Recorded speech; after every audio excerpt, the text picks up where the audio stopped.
The execution blade began to fall at exactly 11:47 in the morning. 500,000 aliens rose from their seats. 9 billion more watched through live broadcasts across the Vorthian Empire. At the center of the Imperial Judgment Arena stood one 18-year-old human boy, his hands locked behind his back, his academy uniform torn and a red mark burning across his left cheek. Above him, Emperor Kael Vorthan laughed from his golden throne. He believed Ethan Cole had finally understood that no human could challenge an empire and survive. He believed the boy's silence was fear. He believed the small smile appearing on Ethan's face meant he had accepted his death. The Emperor was wrong. Ethan was not smiling at the blade. He was watching a tiny blue indicator beneath the Emperor's throne. It flashed once, then twice. Ethan's smile deepened. Because 5 seconds from now, the most powerful ruler in the galaxy would discover that the battle had ended before Ethan ever entered the arena. And humanity had already won. Welcome back to HFY Sci-Fi Tales. My name is Muhammad Akib Rao. Today's story begins on a world where no ruler had been challenged in more than 3 centuries, and with a human boy who had learned that the best time to defeat an enemy was while they were still celebrating. Friday, September 17th, 2549, 10:30 a.m., Galactic Standard Time, Aurelia Prime. The capital planet of the Vorthian Empire looked less like a world and more like a monument built to frighten the universe. Golden cities covered its continents. Black military towers rose through the clouds. Artificial moons moved across the sky in perfect formation, controlling weather, communication, and planetary defense. Thousands of warships floated above the atmosphere, arranged in circles around the planet like steel rings. Every building, every street, and every statue carried the same message. The Empire was eternal. At the heart of its capital stood the Imperial Judgment Arena. It was the largest public structure on Aurelia Prima, a vast circular fortress capable of holding 500,000 spectators. Its outer walls were decorated with the broken symbols of defeated civilizations. Massive black banners hung from its towers, each bearing the golden crown of Emperor Kael Vorthan. Inside, the arena floor was surrounded by rising rows of metallic seats. Holographic cameras floated above the crowd. Giant screens displayed the imperial throne, the execution platform, and the face of the prisoner standing between them. That prisoner was Ethan Cole, 18 years old, human, a first-year cadet from the Earth Military Academy. At first glance, Ethan did not look dangerous. He stood 6 feet tall with a lean, athletic build. His skin was fair, his jawline sharp, but youthful, and his thick dark brown hair fell in natural curls over his forehead. His bright blue eyes remained steady beneath the harsh arena lights. A small scar rested above his left eyebrow. His matte black Earth Academy uniform had been damaged during his arrest. One shoulder plate was cracked. Dust covered his boots. The silver Earth emblem remained fixed to his chest. His hands were restrained behind his back by glowing energy cuffs.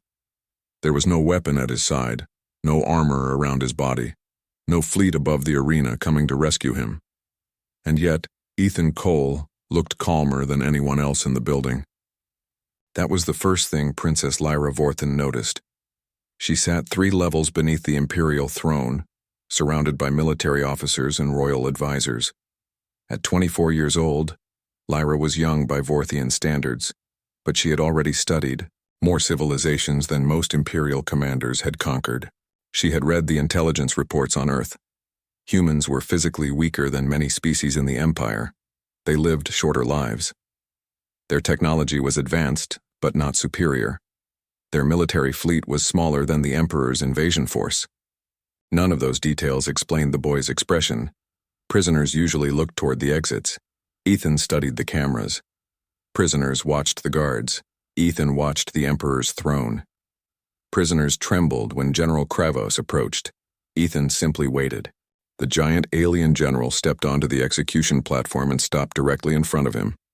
General Kravos stood 9 feet tall, with a wide armored chest, 4 glowing red eyes, and thick gray skin reinforced by natural bone plates. Black and gold combat armor covered his body. A massive plasma hammer rested in his right hand. Kravos had destroyed revolutions on 7 worlds. He had personally executed commanders, kings, and rebel leaders. He had never been ignored by a prisoner. Until now. The general looked down at Ethan. So this is Earth's great warrior.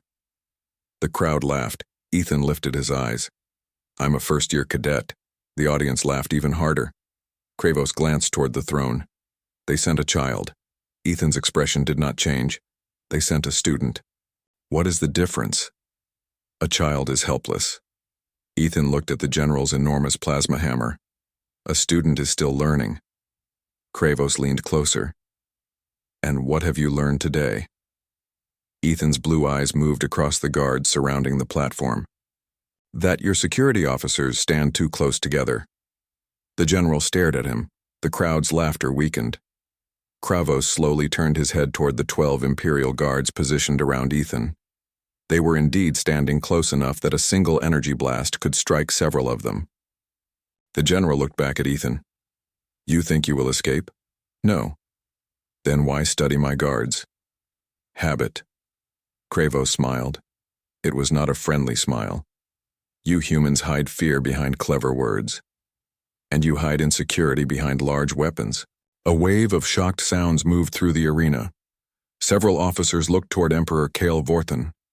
The Emperor had not yet spoken. He sat high above the arena on a golden throne suspended 80 feet over the floor. Black stairs descended from the throne platform, but no one was permitted to climb them without an invitation. Kale Vorthen was more than 8 feet tall. His skin was dark silver, smooth and almost metallic beneath the light. Long white hair rested over the shoulders of his black and gold ceremonial armor. His eyes glowed with golden energy. Above his head floated a crown made from controlled plasma. In his right hand he held the imperial scepter. The scepter served 3 purposes. It represented royal authority. It controlled the arena's execution systems, and it contained the primary authorization key for 14,000 imperial warships. Emperor Kale Vorthen was 312 years old. He had ruled for more than 2 centuries. He had never lost a war. He had never forgiven an insult. General Kravos raised one heavy hand. The strike landed across Ethan's face. Ethan's head snapped sideways. A bright red mark appeared on his left cheek. The crowd erupted. Some spectators stood and cheered. Others shouted insults toward the platform. Primitive, earth animal, kneel before the Emperor. Ethan slowly turned his head back. His lip was unbroken. His eyes were still calm. General Kravos waited for anger. Ethan said nothing. That silence irritated him more than a threat would have. Did you feel that? Yes. Then why are you still looking at me? I was waiting to see whether it made you feel stronger. The general's 4 eyes narrowed. Ethan added, It didn't. Kravos lifted his hand again. Enough. The Emperor's voice rolled across the arena. General Kravos froze instantly. Kale Vorthen rose from his throne.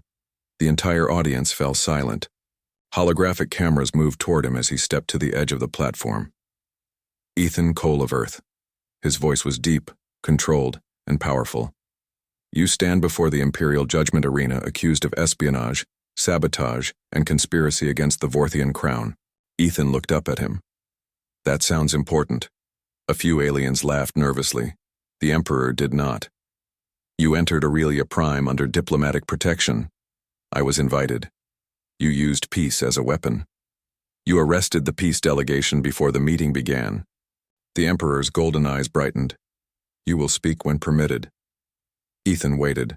The Emperor spread his arms toward the audience. For 300 years, this arena has shown the galaxy what happens to those who challenge order. The giant screen surrounding the arena changed. Images of conquered planets appeared. Burning fortresses, surrendered fleets, alien rulers kneeling beneath imperial banners. One after another, civilizations appeared and disappeared. The Emperor continued, Earth has rejected our authority. Your leaders refused trade restrictions, military inspection, and imperial supervision. Your species continues to behave as though independence is a right. Ethan glanced toward one of the screens. It usually is. Angry shouting rose from the audience. The Emperor lifted one hand and silence returned. Your world survives only because I have permitted it. Ethan looked directly at him. Then why bring 9,000 warships? The question hung in the air. The Emperor's expression remained controlled, but Princess Lyra saw the slight movement of his jaw. Ethan continued. If Earth is weak, why do you need the largest invasion fleet in Imperial history? General Kravos stepped toward him. The Emperor stopped him with another raised hand. Kravos smiled. Because humanity must be remembered. The screens shifted again. This time they displayed Earth, blue oceans, green continents, orbital cities, defense stations. Then thousands of Imperial warships appeared around the planet. The image was a military simulation, the coming invasion. Today, the Emperor announced, the galaxy will witness the final humiliation of Earth. The crowd roared. Military banners opened across the arena. Imperial horns thundered from the walls. A countdown appeared above the execution platform. 1 hour until Operation Final Dominion. 1 hour until 9,000 Vorthian warships crossed the human border. The Emperor pointed his scepter toward Ethan. And you, boy, will be the first human casualty of the campaign. Ethan studied the timer. Then he looked at the Emperor. Your numbers are wrong. The crowd quieted. Kyle Vorthen tilted his head. What did you say? You keep saying 9,000 ships. The Emperor's smile returned. There are 9,000 vessels assigned to Final Dominion. Ethan glanced toward the officers beside the throne. There were. Commander Zoran, leader of the Imperial fleet, slowly looked down at his tactical display. He was an old, scarred alien with dark green skin and silver military robes. Unlike General Kravos, he did not dismiss threats simply because they came from smaller enemies. His fingers moved across the console. A fleet list appeared. He read it once. Then again. The Emperor noticed. Commander? Zoran hesitated. One ship has temporarily disappeared from central tracking. A murmur spread through the arena. The Emperor's eyes moved back to Ethan. Which ship? Dreadnought Vengeance, Zoran replied. Flagship of the 9th Assault Wing. The Emperor stared at the human. What did you do? Ethan lifted his restrained hand slightly. Nothing from here. General Kravos grabbed Ethan by the collar and pulled him forward. Answer him. Ethan looked down at the fist gripping his uniform. Your fleet lost one ship for 9 seconds. Commander Zoran checked the display. His face hardened. It had been exactly 9 seconds. The Emperor descended one step from the throne. How did you know? Ethan looked up. Because that was the test. Princess Lyra leaned toward High Chancellor Zevron. What test? The Chancellor's pale face remained fixed on the platform. I don't know. Lyra lowered her voice. Where are the human boy's possessions? In the Palace Intelligence Archive. What did he carry? A backpack, a damaged training tablet, water, clothing, and a wrist communicator. Did we connect the tablet to the Imperial network? Zevron frowned.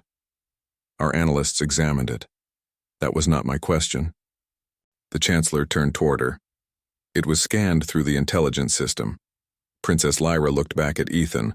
The boy had stopped watching the fleet commander. Now he was studying the Imperial throne, more specifically, the left armrest. Lyra followed his gaze. A tiny blue status light sat beneath it. Most people in the arena would not have noticed it. Lyra knew what it indicated. Connection to the planetary command network. The light flashed once, then went dark. The princess stood. Father. The Emperor ignored her. He was focused entirely on Ethan. You came to Aurelia Prime with a diplomatic party, Cal Vorthen said. Your officers carried no advanced weapons. Your ship contained no hidden technology. Your academy tablet was damaged and primitive. Ethan nodded. Yes. Then explain the missing vessel. It was not missing. Commander Zoran looked sharply at him. Ethan continued. For 9 seconds, it stopped recognizing your authority. The entire arena went silent.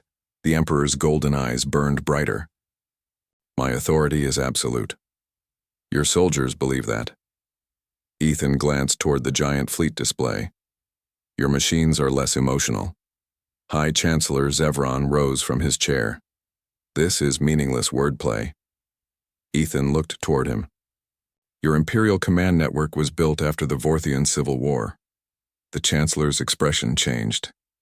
Every major military order must be verified through 3 legal systems, Ethan continued. Royal authority, fleet authorization, and planetary defense law. Commander Zeran stared at his display. Princess Lyra slowly turned toward her father. The Emperor's face remained unreadable. Ethan went on. Operation Final Dominion has royal authorization. His eyes shifted toward Commander Zeran. It has fleet authorization. Then he looked at the crowd. But it does not have approval from the Imperial War Council. The audience began whispering. The Emperor raised his voice. I do not require permission to defend my empire. Earth did not attack you. You refused Imperial supervision. That is not an act of war. The Emperor struck the floor with his scepter. A thunderous sound echoed through the arena. You are in no position to debate law. Ethan's expression remained calm. I'm not debating it. The tiny blue light beneath the throne flashed again. I'm asking your network to do that. Commander Zeran's tactical display suddenly filled with warnings. He stepped closer to the throne. Majesty, multiple vessels are requesting secondary authentication. How many? 37. Override them. Zeran entered the Imperial command key. More warnings appeared. Override rejected. The Emperor's face darkened. Use emergency authority. I am attempting to. General Kravos tightened his grip on Ethan's collar. What was inside the tablet? A lesson. The general lifted him slightly from the platform. What lesson? Earth history. Kravos's expression twisted with confusion. Ethan looked toward the Emperor. Your analysts scanned a damaged human academy tablet and copied its files into the Imperial network. Princess Lyra understood before anyone else. It was designed to be captured. Ethan met her eyes for the first time. Yes. The Emperor looked toward his daughter. You are suggesting this boy allowed himself to be arrested? Lyra looked at Ethan's calm face. He never attempted to escape. Kravos threw Ethan back onto the platform. His shoulder struck the floor, but he immediately pushed himself upright. The Emperor's voice lowered. What did the tablet place inside my system? Ethan stood straight. No virus. No weapon? No. Then what? A historical comparison. Commander Zeran looked confused. Ethan explained. Your system received records of human dictatorships, military coups, unlawful orders, and the collapse of armies that obeyed one ruler instead of their own laws. The Emperor laughed once. It was a forced sound. You expect history lessons to defeat the Vorthian Empire? No. Ethan looked toward the blinking light beneath the throne. I expected your security network to compare those events with what you are doing now. Every giant screen inside the arena suddenly turned black. The crowd gasped. Then white Imperial text appeared. Legal Authority Review. Initiated. Commander Zeran stepped back from his display. The Emperor stared at the message. What does this mean? Zeran answered carefully. The network is reviewing the legality of Operation Final Dominion. Cancel it. I cannot. You command the fleet. The system is challenging the authority chain. The Emperor turned toward Ethan. You believe this will stop my invasion? No. The answer surprised everyone. Even Princess Lyra. The Emperor smiled coldly. Then your plan has failed. Ethan shook his head. This was never the plan. The crowd became quiet again. The Emperor descended another step. What was the plan? Ethan looked at the holographic timer. 34:18. The legal review was only meant to keep every warship connected to the same network. Commander Zeran's eyes widened. Why? Ethan did not answer. An alert appeared on the commander's screen. Then another, then dozens. Zeran began reading them.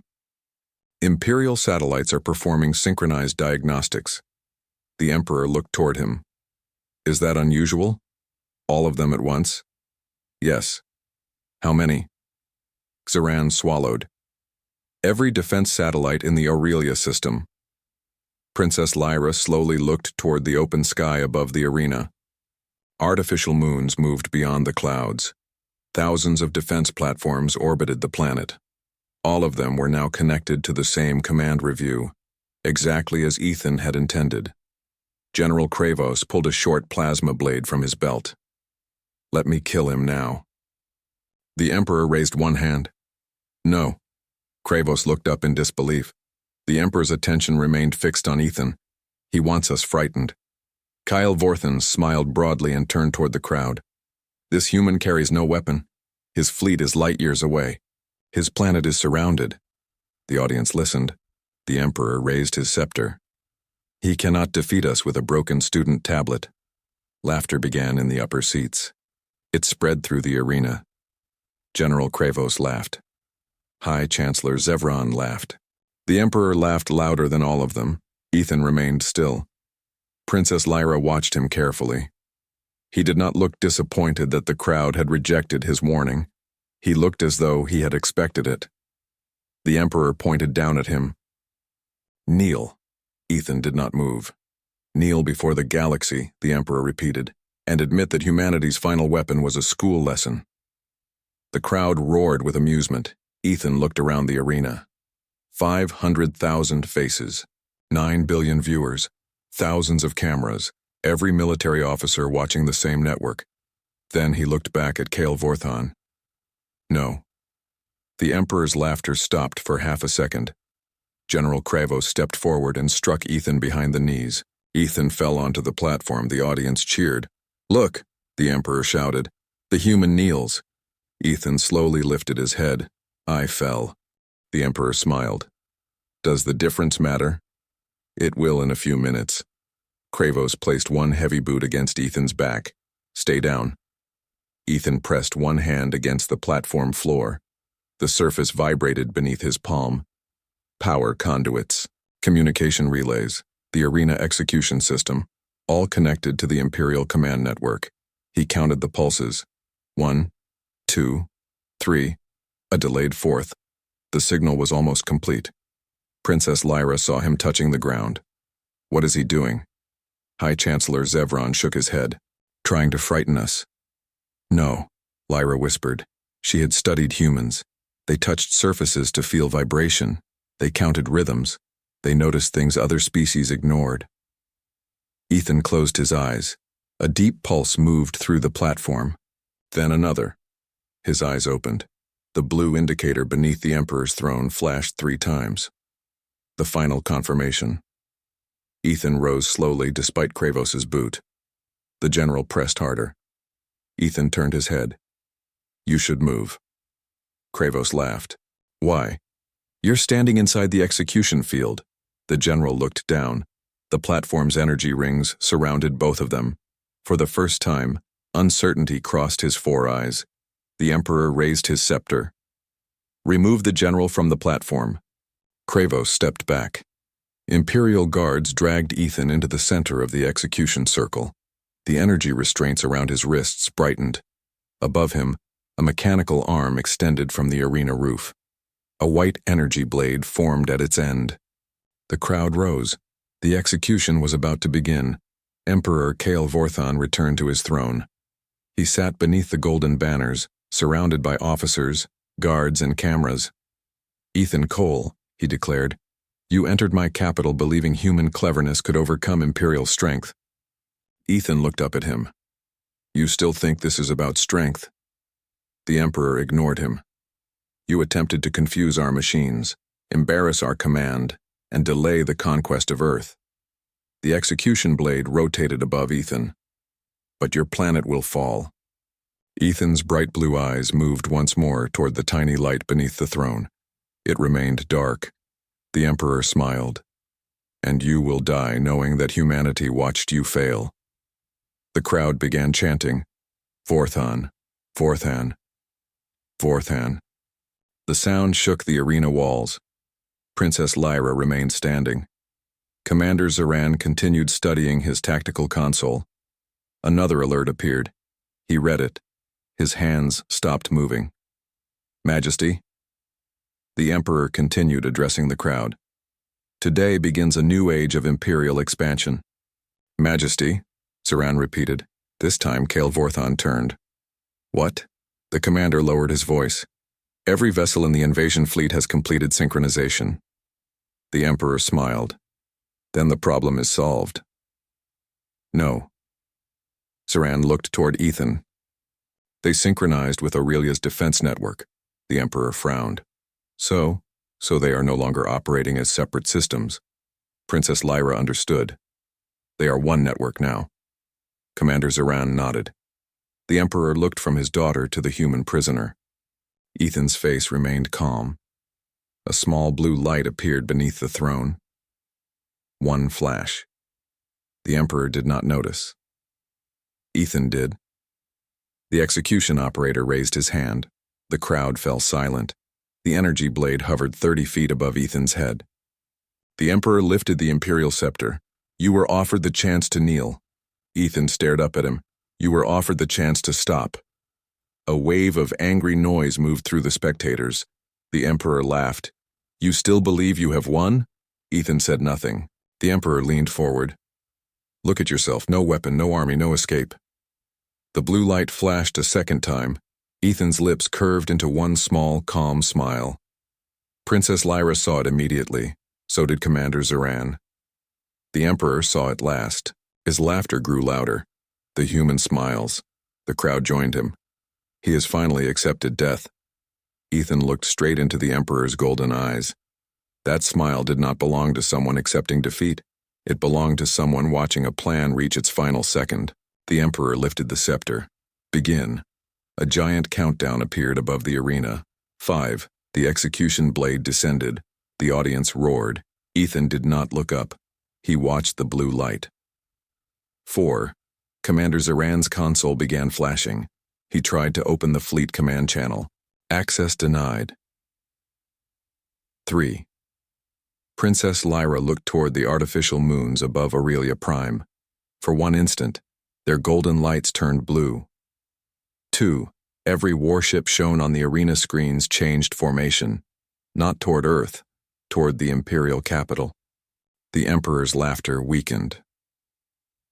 1. The energy blade dropped. At that exact moment, every light in the Imperial Judgment Arena went out. The blade stopped less than an inch above Ethan's head. A deep mechanical shock passed through the building. The giant screens returned, but they no longer displayed the Emperor's symbol. They showed Earth's blue and silver insignia.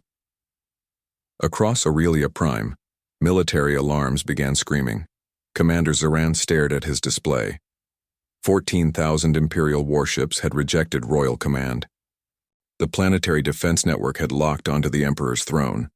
The Imperial scepter went dark in Kael hand, and every screen in the arena displayed the same message. Command authority revoked. The Emperor rose slowly. His mouth remained open. No laughter came out. 5 seconds had passed. Ethan Cole stood beneath the frozen execution blade and looked up at the most powerful ruler in the galaxy. His smile disappeared. His voice carried through the silent arena. You should have asked why Earth sent a student. The Emperor tightened his powerless fingers around the dead scepter. What did you do? Ethan's blue eyes moved toward the Imperial fleet now surrounding Aurelia Prime. I gave your empire the evidence. Evidence of what? That its greatest threat was never Earth. The ground trembled. Thousands of Imperial guards looked toward the throne. Commander Saran removed his hand from his weapon. Princess Lyra stared at her father in horror. Then a final message appeared across every screen in the capital. Operation. Final Dominion cancelled. Emperor Kael detainment protocol authorized. The Emperor stepped back. General Kravos raised his plasma hammer. But instead of pointing it toward Ethan, he slowly turned toward the throne.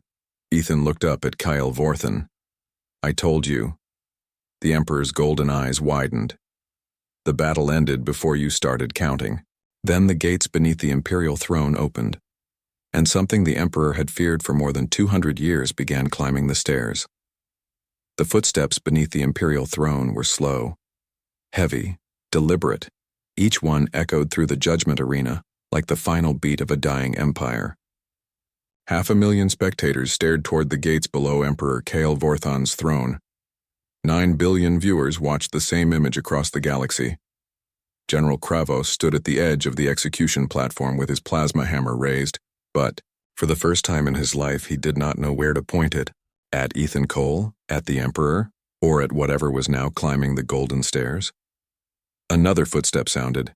Then a figure emerged from the darkness. Captain Sarah Mitchell. The 31-year-old Earth Special Forces officer wore no armor.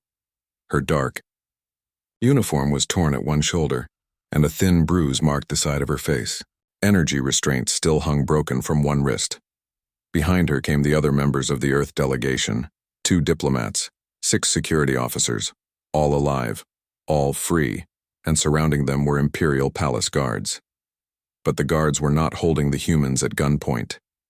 Their plasma rifles were aimed upward. At Emperor Kale Vorthon, a breathless silence spread across the arena. The Emperor stepped back from the edge of his throne platform. How? Captain Mitchell continued climbing. Her voice was calm. You ordered your guards to arrest us without legal cause. The Emperor tightened his grip on the dead scepter. I am the legal cause, not anymore. The giant screens around the arena displayed the message again. Command Authority Revoked Detention Protocol. Active Kale Vorthon turned toward Commander Zeran. Cancel it. The old fleet commander remained still. Majesty, I no longer possess the authority. You command the Imperial fleet. I did. Zeran looked toward the 14,000 warships displayed above the arena, until the network transferred emergency control to the Imperial War Council. High Chancellor Zevron rose from his seat. The Council has no right to act without the Emperor's approval. Princess Lyra looked at him. The Council exists for exactly this reason. Zevron turned toward her. Your Highness, my father falsified military authorization, arrested a diplomatic delegation, and ordered civilian population centers targeted. Her voice trembled, but she did not lower it. If the evidence on those screens is genuine, then the Imperial Charter requires his removal. The Emperor stared at his daughter. You would stand with the humans? Lyra looked toward Ethan. He still stood beneath the frozen execution blade, his hands locked behind his back and the red mark still visible across his cheek. No, she said. Then she looked back at her father. I stand with the Empire you nearly destroyed. The words struck harder than any weapon. Kale Vorthon's golden eyes burned with disbelief. Then the disbelief turned into rage. General Kravos, the giant commander straightened. Kill the boy. Kravos looked toward Ethan. The human did not move. He did not threaten the general. He did not even look afraid. He simply waited. Kravos tightened both hands around the plasma hammer. For decades, he had obeyed the Emperor without hesitation. He had crushed rebellions, executed officers, and erased entire military units because Kale Vorthon had called them traitors. But now every screen in the arena showed the Emperor's secret orders. Civilian targets, unauthorized invasions, plans to sacrifice Imperial soldiers to create public fear. Kravos had always believed he served strength. Now he understood he had served one man's terror of losing power. The Emperor shouted again. That is an order. Kravos slowly turned. His 4 red eyes settled on the throne. No, he said. The Emperor froze. General Kravos lowered his hammer. That was an order. He looked around the arena. This is treason. For the first time in more than 2 centuries, Emperor Kale Vorthon stood surrounded by soldiers who were no longer certain they belonged to him. Ethan looked toward Captain Mitchell. She reached the final stair below the throne and stopped. Their eyes met across the arena. The smallest expression of relief crossed her face. Ethan nodded once. No words were needed. The plan had worked, but it had not begun with a damaged tablet. It had begun 3 months earlier. At the Earth Military Academy, Ethan Cole had not been the strongest cadet. He was not the fastest. He did not score highest in weapons training. He did not enjoy speeches, awards, or attention. But he possessed one ability his instructors could not teach. Ethan noticed systems, not machines alone, people, rules, habits, egos, the invisible structure beneath every conflict. During one training exercise, 200 cadets had been ordered to capture a fortified command center. Most planned an assault. Ethan asked a different question. Why was the command center defended? His instructors said because it contained the enemy leadership. Ethan examined the exercise rules and discovered the leadership was only required to remain inside while the facility possessed legal command status. So Ethan never attacked it. He cut communication between the command center and its units, transmitted evidence that its commander had violated training law, and waited. The simulated army removed its own leader. Ethan's team walked inside without firing a shot. Captain Sarah Mitchell had been watching. 2 weeks later, Earth intelligence asked Ethan to study the Vorthian Empire. Not its warships, its laws. The Vorthian military network had been designed after a civil war that nearly destroyed Aurelia Prime. The system's creators did not trust future rulers, so they built safeguards. No emperor could launch a total war without authorization from the Fleet Command and the Imperial War Council. The current emperor had spent 2 centuries weakening those institutions. But he had never removed the safeguards completely. Removing them would have revealed his fear. Instead, he bypassed them. He forged approvals, silenced officers, changed records, and trusted that no enemy would ever reach the heart of the Imperial network. Ethan found the weakness. The network did not need to be hacked. It only needed to be shown the truth. But Earth could not transmit that truth from outside Aurelia Prime. The planetary defenses would block it. The evidence had to enter through an authorized Imperial system. That was why the Academy tablet appeared damaged. That was why Ethan carried it openly. That was why he allowed himself to be arrested. The Vorthian analysts did exactly what he expected. They connected the device to their intelligence network. They copied every file. They believed they were examining a primitive human computer. In reality, they were importing a legal argument. The tablet contained no malicious code, no hidden weapon, only thousands of verified Imperial records, cross-referenced with the Empire's own military laws. The system had done the rest. But Ethan's real victory depended on one more thing. The entire Empire had to watch. Without the public execution, Kael Vorthan could have shut down the investigation quietly. He could have destroyed the evidence. He could have arrested the War Council. So Ethan had provoked him. He spoke calmly, challenged his pride, refused to kneel. The Emperor responded exactly as expected. He turned the execution into the largest live broadcast in Imperial history, and in doing so, he made secrecy impossible. The Emperor had not simply invited Ethan into the arena. He had given him 9 billion witnesses. Back in the present, Kael Vorthan looked down at the human boy who had transformed his greatest public victory into a trial against him. "You planned this," the Emperor whispered. Ethan's restraint suddenly released. The energy cuffs dropped from his wrists and struck the platform. He rubbed one hand slowly. "Most of it." The Emperor's expression twisted. "You could not have known I would bring you here. I knew you needed an audience. You could not have known I would announce the invasion. You needed fear. You could not have known I would order your execution." Ethan looked up at him. "You needed control." The Emperor descended one step. His dead scepter remained in his hand. "You think understanding motives makes you powerful?" "No." Ethan's voice remained calm. "It makes you predictable." A murmur moved through the audience. The Emperor looked toward the rows of spectators. For the first time, many of them no longer bowed their heads when his gaze passed over them. Some stared openly, others whispered. A few removed Imperial insignias from their uniforms. Kael Vorthan saw all of it. His breathing changed. Captain Mitchell noticed. "Ethan," she warned. The boy already understood. A desperate ruler was most dangerous when he realized he had lost. The Emperor slammed his thumb against a hidden panel on the scepter. A blade of golden plasma erupted from its base. Princess Lyra stepped forward. "Father, stop." He spun toward her. "You did this." Lyra's eyes widened. You studied humans. You brought their questions into my court. You filled my officers with doubt. I asked you to cancel the invasion. You questioned me. I tried to save you. The Emperor raised the plasma blade. Captain Mitchell reached for the weapon of the nearest guard, but the Emperor did not attack Lyra.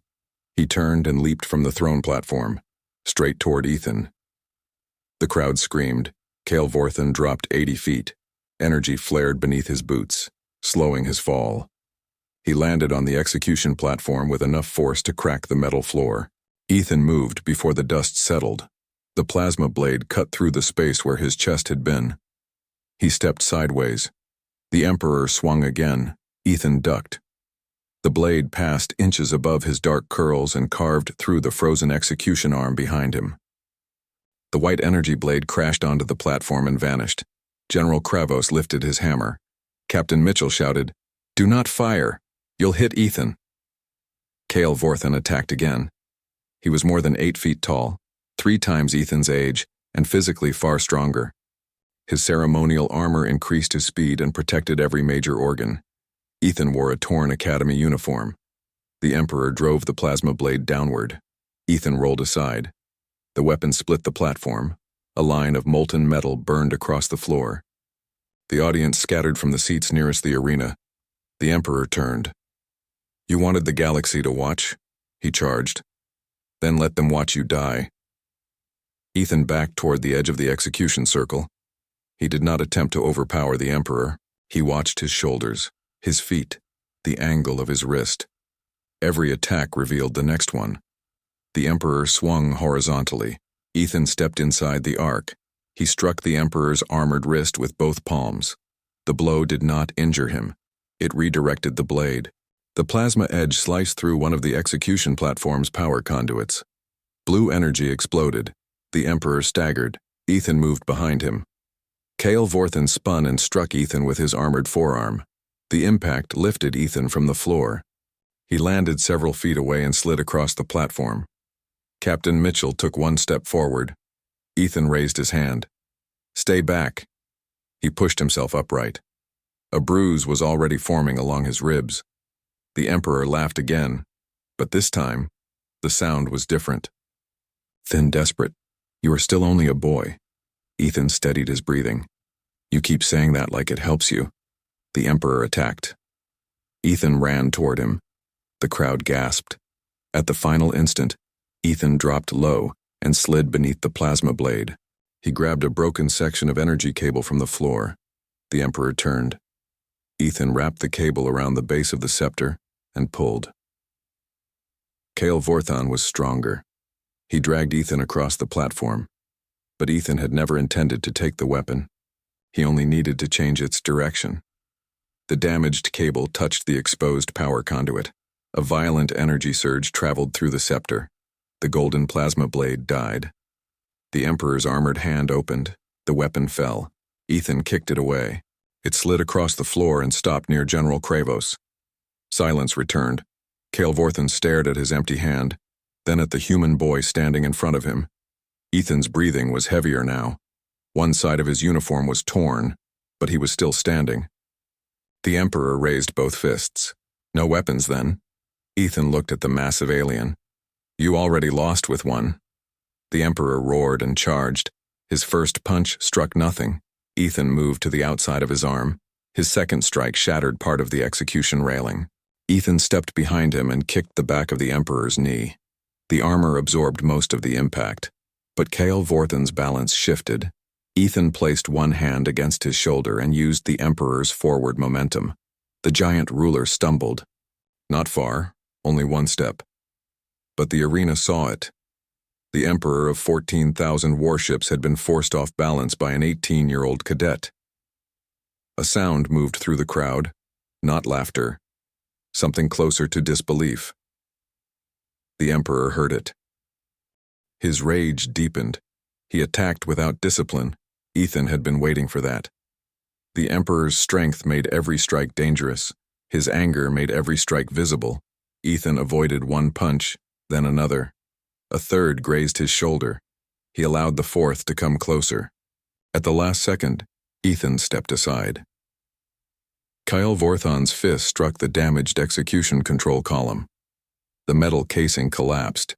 Energy restraints burst from the floor. They were designed to capture prisoners inside the execution circle. The Emperor now stood at its center. Ethan struck the emergency activation plate with his heel. Bands of blue energy wrapped around Kyle Vorthon's wrists, chest, and legs.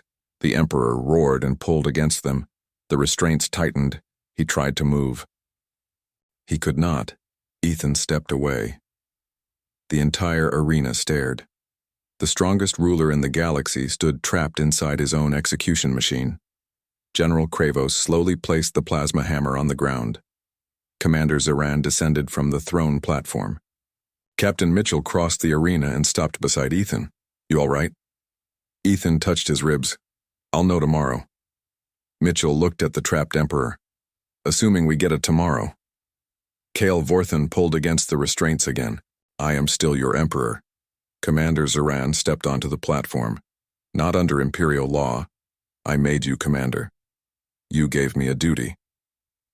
Zoran removed the Golden Fleet insignia from his robes. That duty was to protect the Empire. He placed the insignia on the floor. "Even from you." The Emperor turned toward Kravos. "General." Kravos did not pick up his hammer.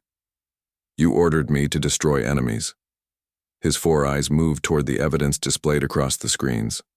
"You never told me how many of them were your own citizens." Kyle Vorthon looked toward his daughter, Lyra. She slowly descended the stairs. For one moment, she appeared less like a princess and more like a daughter approaching the remains of the father she once admired. "You can still end this with dignity," she said. The Emperor stared at her. "You would replace me?" "No. You have always wanted the throne. I wanted you to deserve it." Pain crossed his face, then anger covered it again. "You think these humans will let you rule?" Ethan answered before Lyra could. "Earth does not want your throne." The Emperor looked at him. "Every civilization wants power. Some want peace. Peace is what the weak call the time between defeats." Ethan stepped closer. "No." He looked around the arena. "Peace is what strong people protect when conquest would be easier." For several seconds, no one spoke. Then the Imperial War Council appeared on the giant screens. 12 figures from different worlds stood inside a secure chamber. Some wore military uniforms, others wore ceremonial robes. At their center was Council Speaker Arvin Tal. "By unanimous emergency vote," the speaker announced, "Kyle Vorthon is removed from Imperial Command pending trial for unlawful warfare, falsification of military authority, abuse of royal power, and attempted murder of protected diplomats." The Emperor closed his eyes. The words he had used against countless prisoners were now being spoken about him. "Princess Lyra Vorthon will serve as temporary civilian representative," the speaker continued. "Commander Zoran will maintain defensive control of the fleet. Operation Final Dominion is permanently cancelled." Across the arena, Imperial banners lowered, not burned, not torn, simply lowered. The gesture carried more power than destruction. The age of unquestioned rule had ended. Captain Mitchell looked toward Ethan. "Your tablet did all this?" Ethan shook his head. The tablet showed them the truth. He looked at Commander Zoran, Princess Lyra, and General Kravos. "They did the rest?" Mitchell smiled slightly. "Very diplomatic. I've been watching diplomats for 3 days." Princess Lyra approached Ethan. The height difference between them was noticeable, but she no longer looked down at him as a lesser being. "Why did Earth send you?" Ethan glanced toward Captain Mitchell. Mitchell folded her arms. "Tell her." Ethan looked back at Lyra. "Your intelligence network ignores anything it considers too advanced. It assumes advanced devices could be weapons." Lyra understood, but a student tablet appeared harmless. "Yes. And an 18-year-old cadet appeared harmless." Ethan raised one eyebrow. "Mostly." For the first time that day, Lyra almost smiled. Then her expression became serious. "You risked execution because you believed our institutions would turn against my father?" "No." Ethan looked toward the crowd. "I believed people would." "Why?" "Because empires are made of people before they are made of ships." Commander Zoran heard the words. So did the entire arena. For centuries, Vorthian power had been measured in fleets, weapons, and conquered worlds. A human cadet had measured it in choices. Kyle Vorthan looked toward Ethan through the glowing restraints. When did you know? Ethan turned. The former Emperor's voice had lost its thunder. When did you know you had defeated me? The arena became still. This was the question 9 billion viewers had been waiting to hear. Ethan considered his answer. Not when the tablet entered your network. Kyle Vorthan watched him. Not when your ships began questioning your orders. The boy stepped closer. Not even when the fleet rejected your authority. Then when? Ethan looked toward the throne high above them. The moment you decided to execute me in public. The Emperor's eyes narrowed. Ethan continued. You had one weakness your defenses could not protect. My daughter? No. My officers? No. Then what? Ethan met his gaze. Your need to be seen winning. The words settled over the arena. Kyle Vorthan looked toward the cameras. The audience, the giant screens, every device he had gathered to display Ethan's humiliation had instead displayed his crimes. Every witness he invited had become a witness against him. The Emperor lowered his head. For the first time he understood the smile. Ethan had not smiled because he knew exactly what every person would do. No plan was that perfect. He had smiled because the Emperor had reached the moment where every possible response made his situation worse. Kill Ethan, and the galaxy would watch an illegal execution. Spare him, and appear weak. Shut down the broadcast, and confirm fear, continue it, and spread the evidence. The battle truly had ended before the countdown began. 3 days later, the skies above Aurelia Prime looked different. The warships remained. The artificial moon still crossed the horizon. The golden towers still reached into the clouds. But the giant banners bearing Kyle Vorthan's face had disappeared. The Imperial Judgment Arena had been closed pending investigation. Its execution platform remained damaged. The throne stood empty. Inside the Hall of Civil Accords, representatives from Earth and 12 Imperial worlds gathered around a circular table. No throne stood above it. Every seat rested at the same height. Captain Sarah Mitchell led the human delegation. Commander Ziran represented the military. Princess Lyra represented Aurelia Prime. Ethan stood near the window, wearing a clean Earth Academy uniform. A medical patch covered his bruised ribs, and the red mark on his cheek had begun to fade. Lyra approached him. You could have taken credit. For what? For stopping the invasion. Ethan looked through the glass at the capital below. I delayed it. You removed the Emperor. Your people removed him. You exposed him. He exposed himself. Lyra studied him. Are all human cadets like you? No, that is reassuring. Some are worse. She looked at him, uncertain whether he was joking. Ethan gave no clue. Commander Zoran called the room to order. The first agreement was simple. All Earth prisoners would be released. The second ended the imperial blockade of human trade routes. The third created an independent council to review military orders. The final agreement surprised everyone. The Vorthian Empire requested Earth advisors for its military academies. Not weapons engineers, not fleet designers. Students of ethics, history, and command responsibility. Captain Mitchell looked toward Ethan when the request was announced. He pretended not to notice. 6 months later, the first joint academy opened on Luna.